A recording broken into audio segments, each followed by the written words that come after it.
Assalamualaikum warahmatullahi wabarakatuh. Alhamdulillah kita bisa bertemu kembali di media video pada saat ini.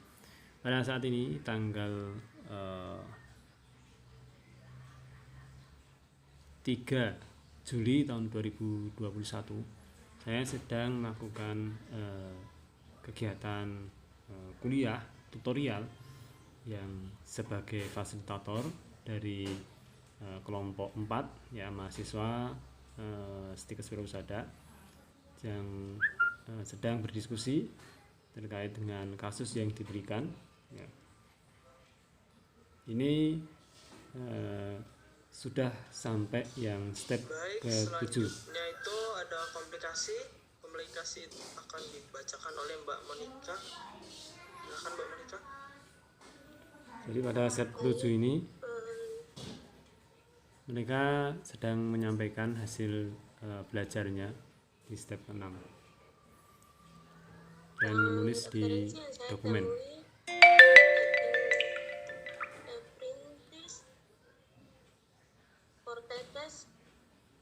Jogja, Aceh, ide komplikasinya, komplikasi yang terjadi pada appenditis dibagi menjadi dua, yaitu porferasi sama peritonitis. Porferasi berupa massa yang terdiri dari kumpulan appendix, sekum, dan letak usus halus.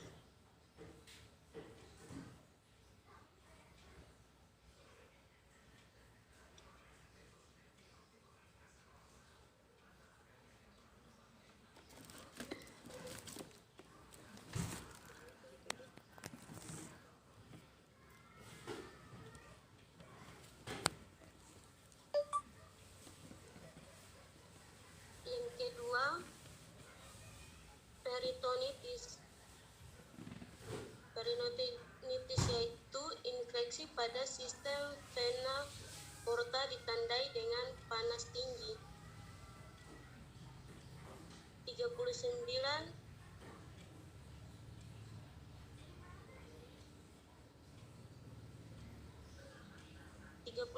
Celcius sampai 40 Celcius. Menggigil dan icterus merupakan penyakit yang jarang.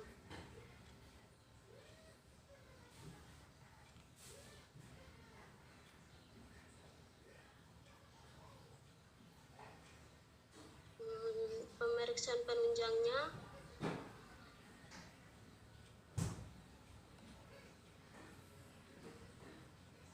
penunjangnya itu dari sumber yang sama.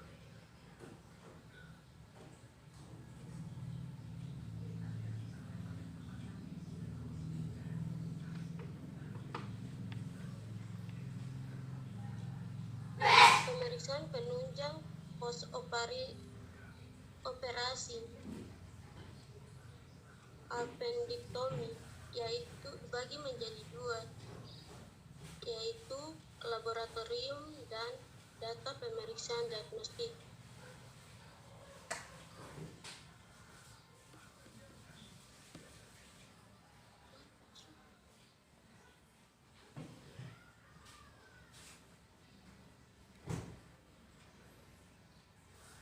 Pada pemeriksaan ini, leukosit meningkat rentang 10.000 hingga sampai 18.000 atau mm,3. Kemudian neutrofil meningkat 75%.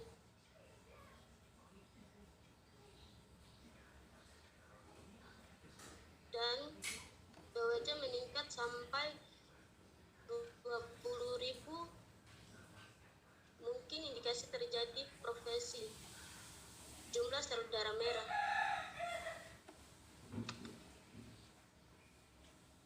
Dan B, data pemeriksaan diagnostik radiologi, yaitu pada pemeriksaan ini foto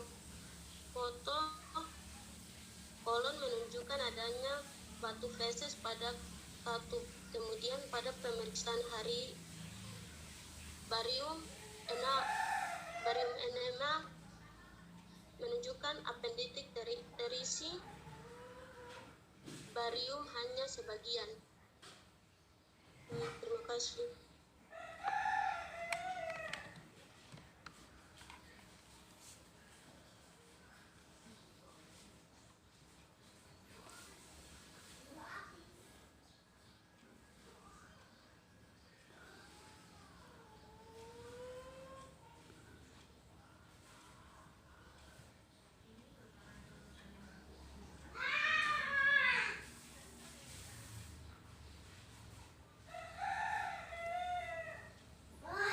Sambil menunggu sekretaris menulis, silahkan yang dilanjut nanti ditulis di chat ya, nanti biar sekretaris bisa ngopi dari chat, di copy terus di paste di sini dari chat.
Selanjutnya, saya akan langsung saja menyampaikan ada pengkajian keperawatan.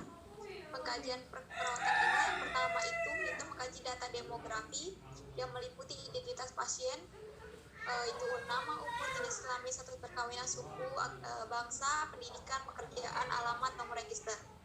Selanjutnya itu ada riwayat kesehatan, meliputi kesehatan keluhan utama, riwayat kesehatan sekarang, riwayat kesehatan dahulu, kemudian riwayat kesehatan keluarga, kemudian ada pemeriksaan ROS atau review of system yang meliputi keadaan umum, kesadaran, tampak wajah, menyerang konjungtiva dan lain-lain.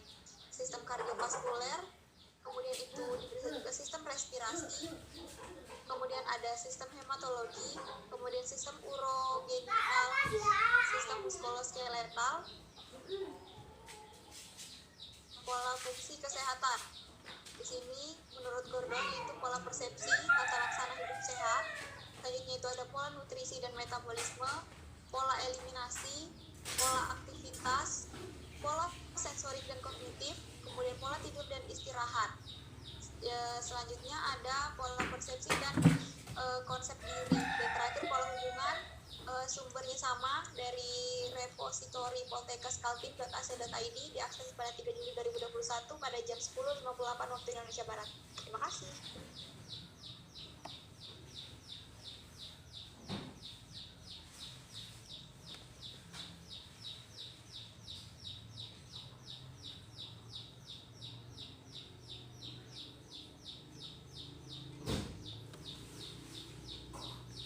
Yang tadi menjawab bisa ditulis di chat biar membantu sekretaris untuk menulis di file. Nanti sekretaris tinggal ngopi paste dari chat.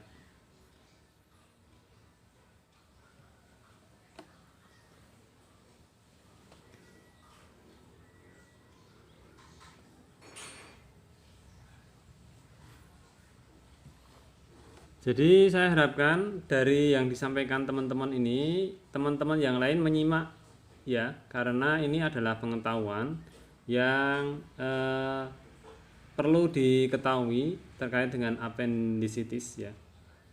Itu sehingga di dalam kuliah ini kita dapat pengetahuan ya terkait dengan appendicitis.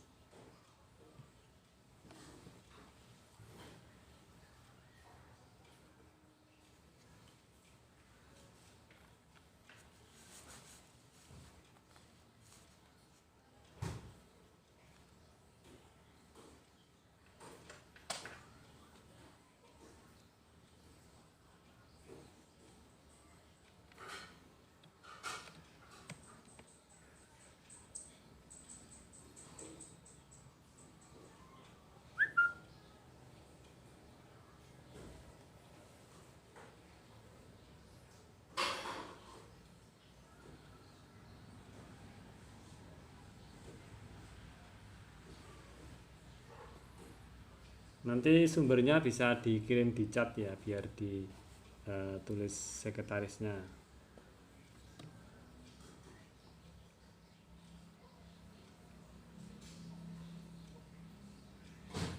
Ya memang jadi sekretaris harus ya, sabar ya, nulis di file ya.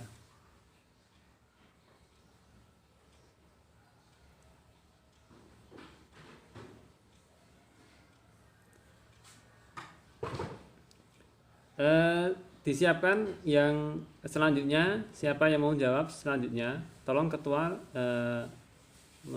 moderatori.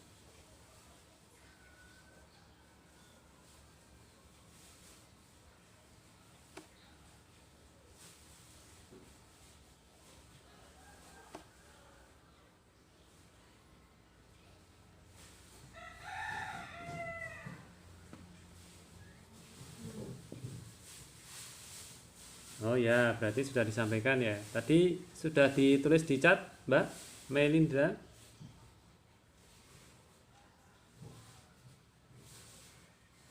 Oh, ya. Oh ya, baik-baik ya. Nanti bisa ditulis sekretarisnya. Baik-baik. Ya, ini selanjutnya dilanjutkan. Silahkan, Ketua.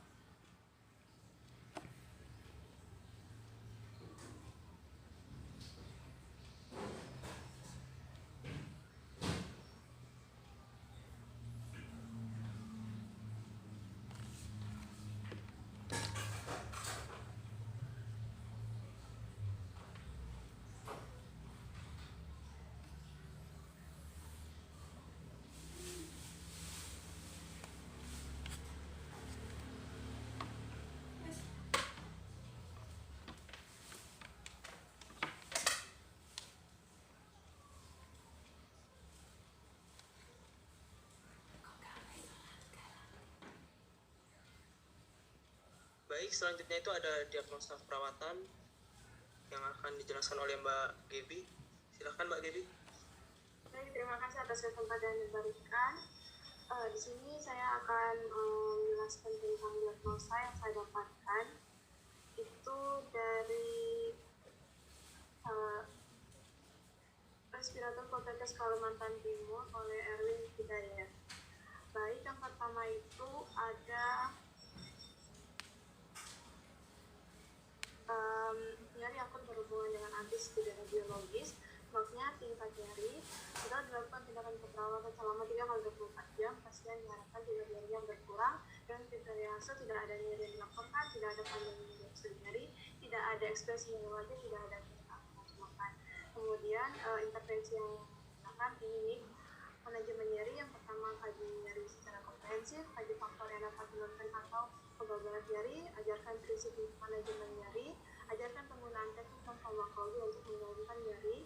Kemudian ada periksa tingkat ketidaknyamanan pasien, kendalikan faktor lingkungan yang dapat mempengaruhi ketidaknyamanan nyeri. Kemudian pastikan perawatan analgesik dilakukan dengan pemantauan yang ketat, gunakan tindakan pengontrol nyeri sebelum nyeri bertambah, evaluasi keefektifan dari tindakan pengontrol nyeri, dukung istirahat atau tidur yang adekuat, kolaborasi dengan pasien yang terdekat, kolaborasi dengan tim kesehatan lainnya untuk memilih dan mengintervensi mengimplementasikan tindakan penurun dari non farmakologis sesuai kebutuhan. Kemudian yang kedua ada ansietas berhubungan dengan pengetahuan terkait penyakit. Contohnya kontrol kecemasan diri. Yang pertama, penyebab kecemasan berkurang secara konsisten, kemudian strategi coping yang efektif dan dapat mengendalikan respon kecemasan. Kemudian NIC-nya pengurangan kecemasan. Yang pertama, setelah dilakukan saya ulangi, NIC-nya pengurangan kecemasan. Yang pertama, kaji tanda verbal dan non verbal kecemasan, kemudian identifikasi saat terjadi perubahan tindak kecemasan, kemudian jelaskan semua prosedur pengobatan yang diberikan, berikan informasi faktual terkait diagnosis prognosis, kemudian ciptakan lingkungan.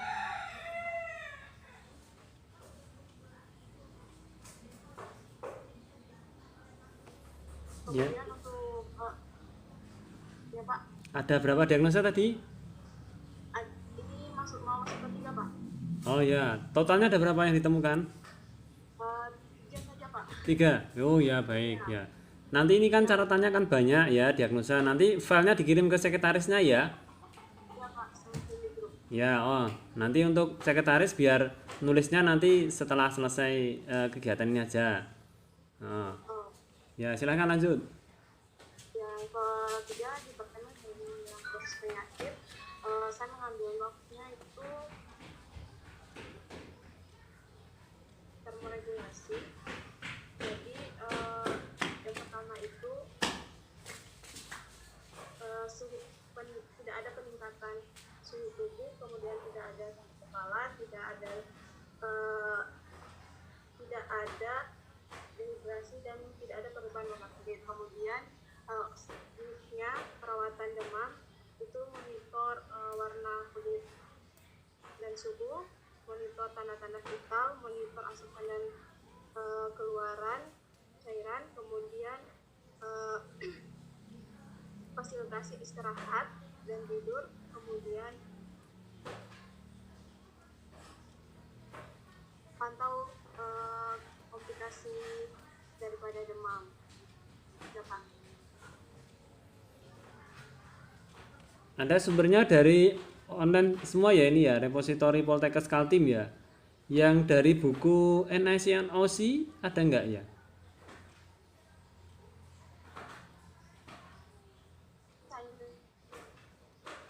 Dengan kasus yang ada di atas. Untuk NOCNIC-nya itu memang saya menggunakan NOCNIC, Pak. Oh ya, berarti bukunya dari sumbernya dari buku NIC&OC ya? Iya, Pak. Ya baik. Nanti ditulis ya. Iya, Pak. Ya.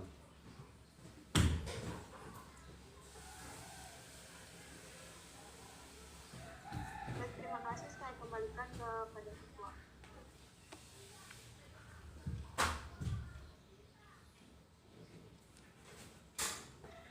Baik, itu perencanaan keperawatannya udah sekalian dibaca ya Mbak Gaby tadi? Sudah tadi kayaknya. Udah dengan NIC tadi. Sudah ya. Jadi nanti sekretarisnya nanti dikirim nunggu file dari yang baca tadi, nanti biar ditulis setelah kegiatan ini gitu, karena ini panjang ini ya. Baik, Pak. Ya. Lanjut ketua. Baik, selanjutnya itu ada implementasi dan evaluasi yang akan saya bacakan sendiri.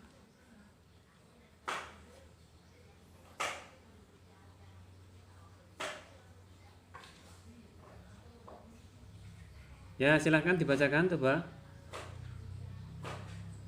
Baik, jadi di sini saya dapatkannya dari Poltekkes Kemenkes Medan.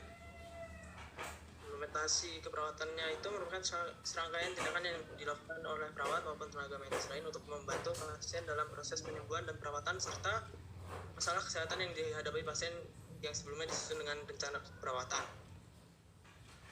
Menurut Nur Salam 2015 ini, evaluasi keperawatan itu terdiri dari 2 jenis, yaitu yang pertama evaluasi formatif.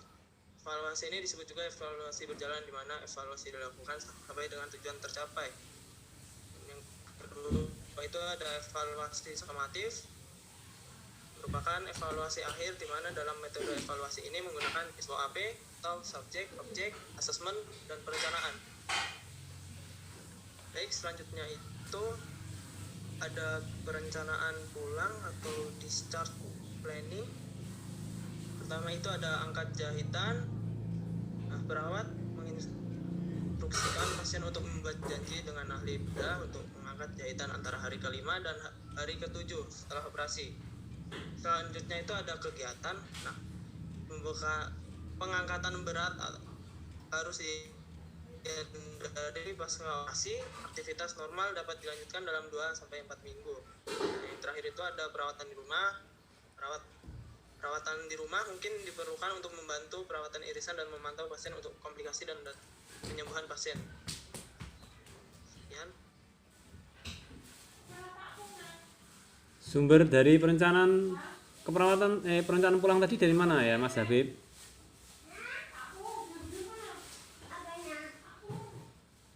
Dari perawat1.com, Pak.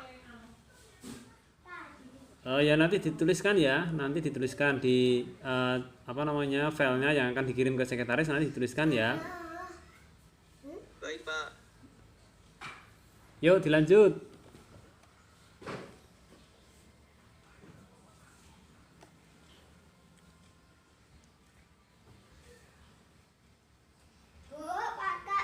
Baik, teman-teman, di sini ada selanjutnya itu ada pertanyaan yang belum sempat dijawab di pagi hari tadi ya teman-teman, yaitu yang pertama ada apakah ada kode etik keperawatan yang dilanggar dari kasus tersebut? Jika ada, sebutkan dan jelaskan. Nah, mungkin teman-teman bisa salah satu menjawab dari pertanyaan yang belum terjawab ini, teman-teman. Ya, tadi bagiannya siapa tadi? Boleh saya yang menjawab, Pak? Ya, silahkan. Nama siapa nih? Niwayan Tiara, Pak. Ya, silahkan. Berdasarkan sumber ya? Iya. Ya, silahkan. Jadi,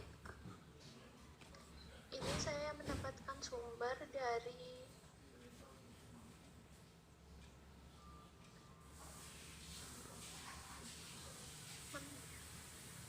sebentar.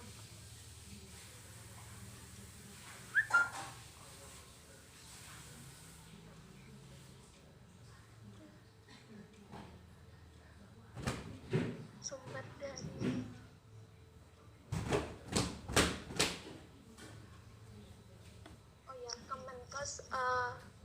Kemkes.go.id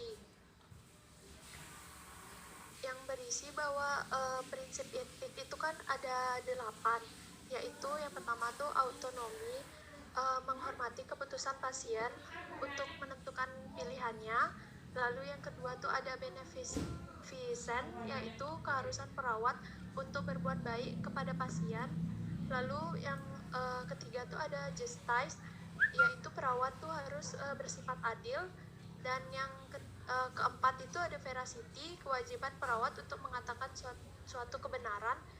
Nah, juga yang kelima ada non-malfeasance, yaitu menghindari berbuat yang merugikan pasien. Lalu yang keenam ada fidelity, yaitu hubungan saling percaya antara perawat dan pasien. Lalu yang ketujuh tuh ada confidentiality, yaitu berupa informasi tentang klien harus dijaga. Lalu ada accountability, yaitu perawat bertanggung jawab terhadap tindakan yang diberikan kepada pasien. Nah, dalam kasus ini dikatakan bahwa pasien merasa cemas dan ketakutan dengan keadaannya. Dan juga pasien selalu bertanya terkait dengan keadaannya kepada perawat, tetapi tidak pernah mendapatkan jawaban, dan perawat hanya bilang nanti setelah dioperasi pasti sembuh. Berarti dia termasuk melanggar prinsip etik. Jadi perawat itu telah melanggar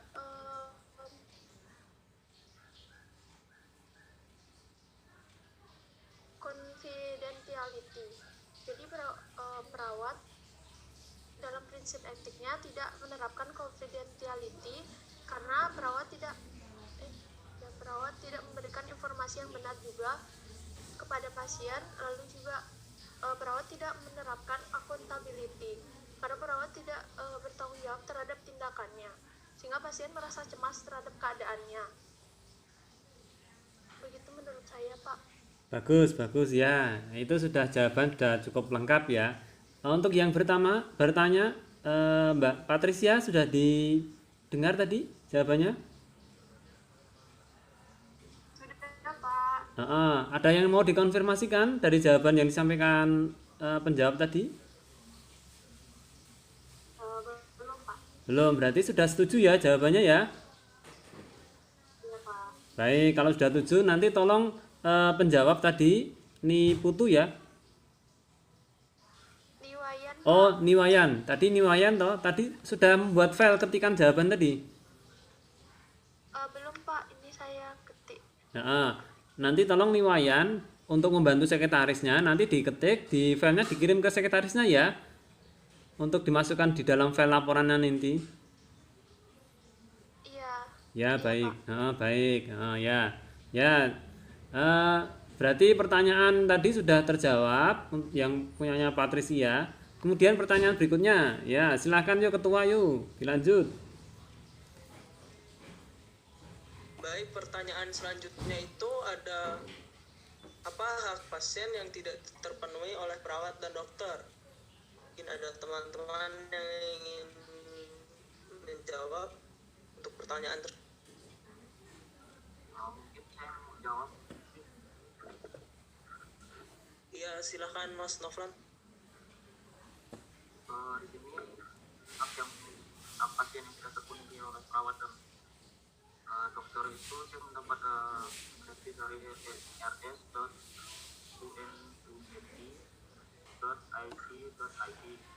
Di sini mendapatkan informasi yang meliputi diagnosa dan tata cara tindakan medis.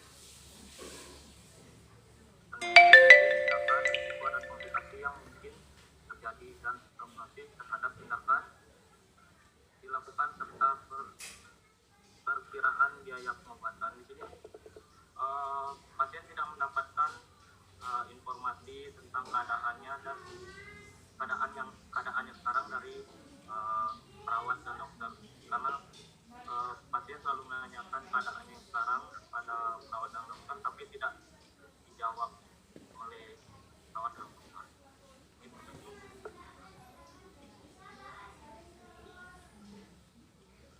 Ya, baik Mas Novlan, sudah ditulis di dalam ketikan file jawaban yang disampaikan Mas Novlan tadi? Udah, Pak. Ya. Nah, tolong dituliskan ya beserta sumbernya ya. Sumbernya lengkap dengan sumbernya, websitenya dituliskan. Nanti dikirim ke sekretaris. Begitu ya, Mas Novlan? Baik, Pak. Baik. Kemudian saya mau klarifikasi. Ini Meilindra dari pertanyaan yang Anda sampaikan sudah dijawab oleh Mas Novlan. Ini gimana? Ada konfirmasi?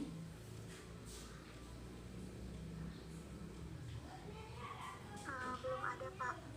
Belum ada. Berarti setuju ya? Iya, Pak. Baik, silakan ketua lanjut.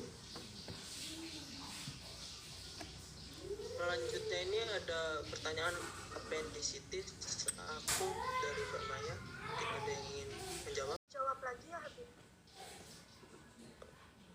Oh, mungkin tidak usah ya, guys. Membersihkan waktu.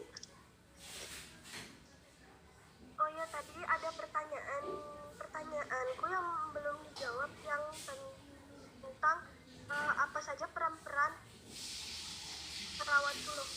Itu belum dijawab. Ya, kayaknya tadi ada peran ya, peran perawat ya. Tadi di bagian mana tadi? Masih ingat nggak tadi? Nah.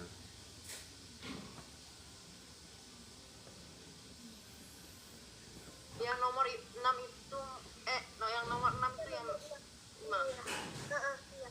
Tadi udah dijawab si Habib sih.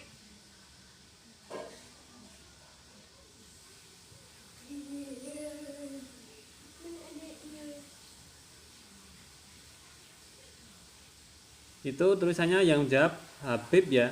Atau siapa ini?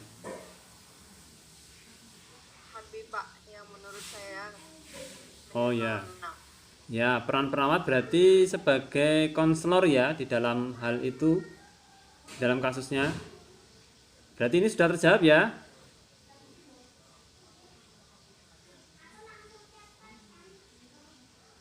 Niwayan, ini kayaknya sudah di Niwayan apa nih Putu ya? Putu itu Pak. Oh iya ya baik. Sudah dijawab oleh Habib. Eh, kalau misalnya maksud pertanyaannya itu maksudnya kan peran-peran perawat itu ada banyak. Nah, bisa disebutkan gitu maksudnya.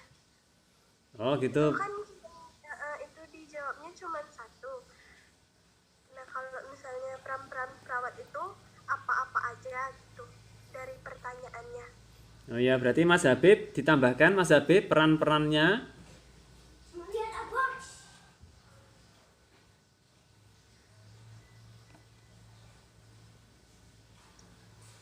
Dijawab di belakang aja Pak ya. Oh ya, baik. Tapi sudah ada sumbernya ya? Sumber untuk jawab ada nggak Mas Habib? Saya belum nyari yang itu lagi ya Pak, belum nyari lengkapnya ya Pak. Oh baik. Ya jadi Mas Habib nanti nyari lagi terkait dengan peran perawat ya, tidak hanya sebagai konselor saja pada kasus itu, tapi masih ada peran yang lain yang perlu ditambahkan, gitu ya Mas Habib? Baik Pak. Ya nanti disertakan sumbernya ya, kalau menjawab nanti disertakan sumbernya.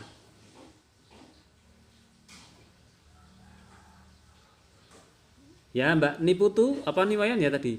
Yang bertanya Niputu apa Niwayan ya, lupa saya. Niwayan ya? Putu Pak. Oh maaf, Niputu ya. Oh dari Niputu, Mbak Niputu ini Mas Habib nanti akan mencari lagi terkait dengan peran perawat yang sesuai dengan kasus di atas tadi. Ini baru disampaikan satu peran ya. Kalau misalnya masih ada beberapa peran nanti akan dicari lagi oleh Mas Habib. Begitu ya Mbak Niputu? Baik Pak. Baik, nanti silahkan setelah selesai, setelah ketemu, nanti di-sharekan ke sekretaris biar nanti ditambahkan di jawaban nomor 5 ini. Gitu ya.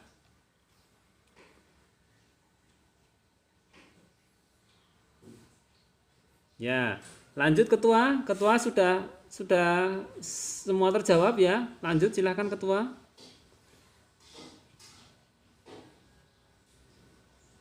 Lanjut bagaimana Pak? Dilanjut, ini sudah semua terjawab belum ya? Pertanyaan sama kata kunci yang perlu dicari. Sepertinya sudah Pak. Sudah semua? Baik, kalau soal ya, sudah Pak. kalau sudah saya ambil alih ya, Mas Habib. Baik Pak. Baik, terima kasih Mas Habib ya. Ya, sekarang saya ambil alih untuk diskusi kali ini. Jadi di dalam sesi ketujuh atau step yang ketujuh ini kita sudah menyampaikan terkait dengan hasil belajar kita kepada forum ya. Dan sudah menuliskannya ya. Kemudian dari learning outcome sudah disampaikan terkait dengan asuhan keperawatan pada pasien apendisitis akut ya. Saya harapkan mahasiswa ya ini dimengerti terkait dengan learning outcome ini, karena learning outcome ini merupakan bagian dari materi pada kuliah ini. Ya, jadi saya simpulkan bahwa ya pada pasien apendisitis akut itu ada beberapa hal yang bisa dilakukan oleh perawat ya. Bisa sebagai perawat berperan sebagai konselor ya. Kemudian tadi perawat juga harus ya menyampaikan terkait dengan tindakan ya yang akan dilakukan ya. Jadi perawat juga perlu menyampaikan atau perlu menghargai hak pasien ya. Jadi hak pasien dan kode etik keperawatan perlu dilakukan oleh perawat dalam kasus ini di dalam melakukan asuhan keperawatan kepada klien apendisitis. Gitu kurang lebihnya garis besar yang bisa saya ambil ya untuk bisa disampaikan ke mahasiswa. Kemudian di sini saya harapkan terkait dengan konsep apendisitis ya, nanti semua mahasiswa ya, untuk semua mahasiswa, karena ini kasus apendisitis ini banyak ditemui di rumah sakit, tolong tentang konsep apendisitis terkait dengan pengertian, tanda dan gejala, kemudian penyebab, kemudian penata laksanaan baik medis maupun keperawatan, ini tolong dibaca ya, dibaca-baca sehingga setelah melakukan kegiatan kuliah ini nanti mahasiswa tahu terkait dengan apendisitis, baik itu konsep teori maupun asuhan keperawatan yang perlu diberikan kepada pasien yang menderita apendisitis. Ya, harapannya di dalam kuliah tutorial ini mahasiswa itu aktif mencari terkait dengan literatur pada kasus yang disampaikan. Gitu. Nah, untuk literaturnya saya komentari di sini, usahakan ya, tadi saya bilang repository boleh ya, nggak apa-apa repository, tapi usahakan ada referensi yang istilahnya untuk lebih bisa mempelajari apendisitis ini, misalnya pada buku ajar keperawatan medical bedah. Nah, ini jadi ini juga perlu dibaca ya, ya, karena memang pengetahuan di repositori itu ya simple. Untuk pengetahuan lebih lengkapnya itu ada di buku ajar keperawatan medical bedah. Itu banyak itu ya, di perpustakaan kayaknya di Stikes juga ada, atau di online juga ada ya. Itu terkait dengan apendisitis ya, karena hal-hal konsep apendisitis itu memang banyak ya. Yang disampaikan, yang didapat di sini hanya sebagian ya. Sehingga untuk menambah pengetahuan kita perlu belajar buku ajar dari apendisitis ini. Gitu. Ya baik teman-teman dari anggota kelompok ini sudah bisa memahami terkait konsep apendisitis ini, khususnya yang disampaikan ini. Saya mau bertanya, sudah bisa dipahami apendisitis? Sudah, Pak. Ya, Mayawi Priti sudah ya, alhamdulillah. Yang lain sudah ya? Sudah, Pak. Ya, baik. Ya, kalau sudah nanti tolong sekretaris melengkapi data-data dari jawaban teman-teman yang sudah disampaikan tadi untuk dibuat laporan ya. Nanti laporannya dibuat yang rapi ya. Di situ ada ditulis laporan kuliah tutorial KMB kelompok berapa, kemudian nama anggota kelompok, kemudian ada logo Stikes, kemudian prodi ya, prodi dan Stikes terus tahun gitu ya. Nanti tolong dilengkapi covernya ya, covernya dilengkapi, terus kemudian kasusnya dilampirkan, kasusnya tadi, kemudian jawaban mulai dari step 1 sampai step 7 ini diurutkan, dimasukkan dalam laporan itu. Terus kemudian nanti ada daftar pustaka ya, di terakhir ada daftar pustaka, itu adalah sumber yang dipakai untuk menjawab dari teman-teman yang sudah menyampaikan tadi gitu ya. Nanti diurutkan yang rapi, kemudian ditandatangani oleh ketua ya, ketua, baik itu ketua 1 yang tadi itu Muhammad Nur Rahman, kemudian ketua 1 yang pertemuan kedua Muhammad Habib, nanti tanda tangan di situ ya, di situ. Kemudian kalau ada lampiran bisa dilampirkan, seperti lampiran dari jawaban-jawaban teman-teman yang banyak tadi, misalnya NAC, NOC, kemudian konsep apendisitis yang banyak tadi. Kalau belum sempat diketikkan di file ini, bisa dilampirkan ya. Misalnya ada jurnal yang ada dapatkan dari jurnal, ya, itu bisa dilampirkan. Itu. Gitu ya, sekretaris? Iya Pak. Baik.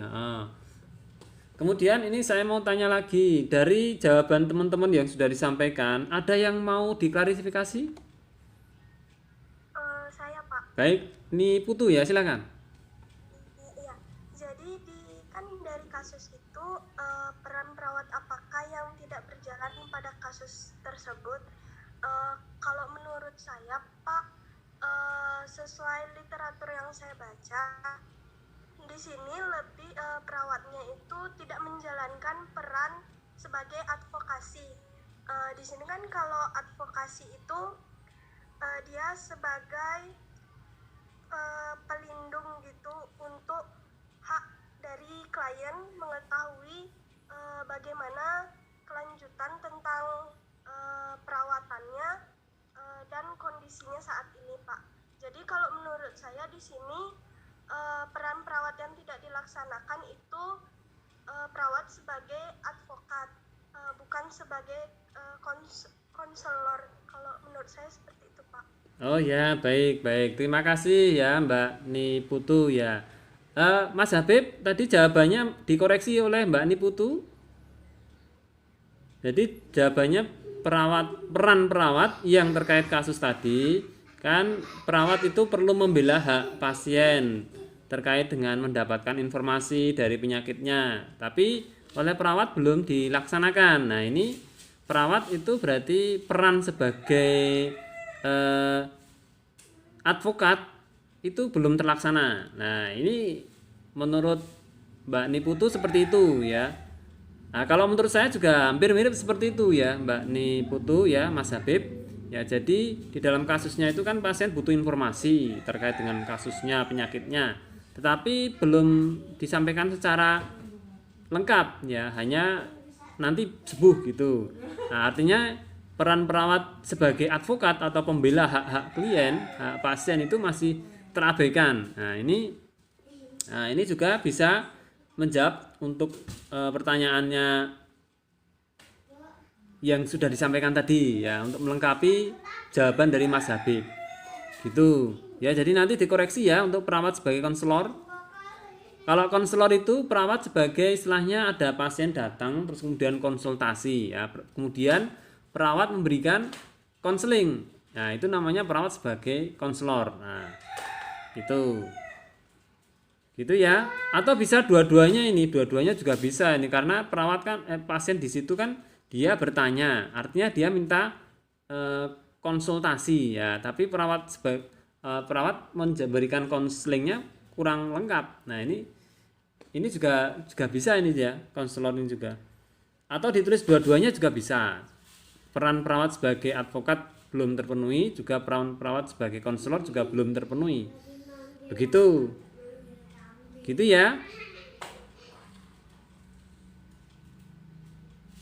Tes. Ya, baik. Untuk peran perawat ini tolong juga dibaca lagi karena ini ada sumbernya.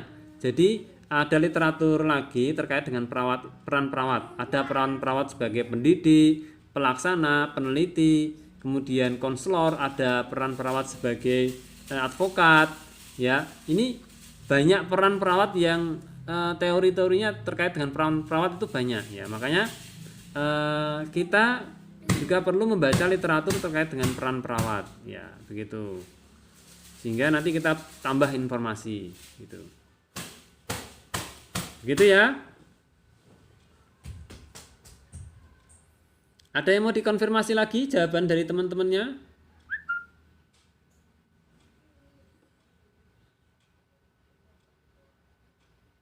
Cek. Halo teman-teman. Sudah setuju semua jawaban yang sudah ditulis di sini atau yang sudah disampaikan tadi? Tidak ada yang mau? Sudah? Mbak Mayami sudah ya? Yang lain? Mbak Niputu, Novlan, ya sudah? Baik, sudah semua ya? Ya, baik. Kalau sudah semua, tidak ada yang perlu dikonfirmasi lagi, ya berarti kegiatannya sudah selesai ya, tinggal nanti membuat laporan ya. Begitu ya untuk sekretaris?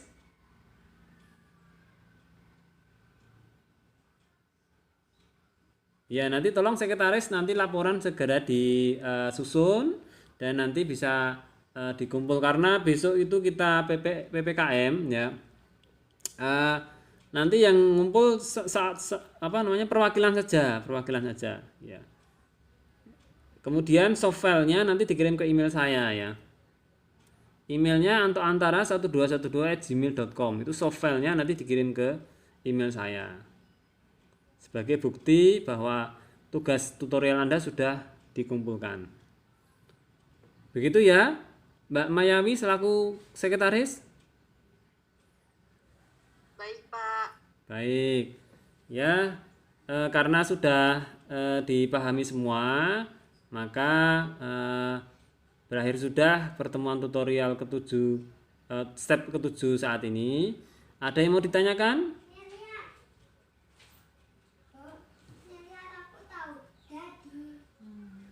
Tidak ada yang mau ditanyakan?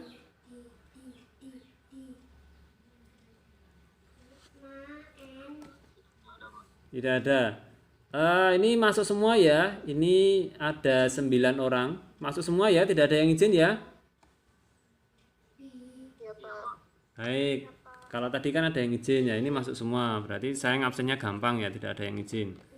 Ya. Baik, kalau tidak ada pertanyaan, pertemuan saya cukupkan sekian ya. Dari saya mohon maaf bila ada kesalahan. Terima kasih atas perhatian dan kerjasamanya. Selamat sore. Wassalamualaikum warahmatullahi wabarakatuh. Waalaikumsalam. Selamat sore. Selamat sore ya, bisa silakan bisa live ya.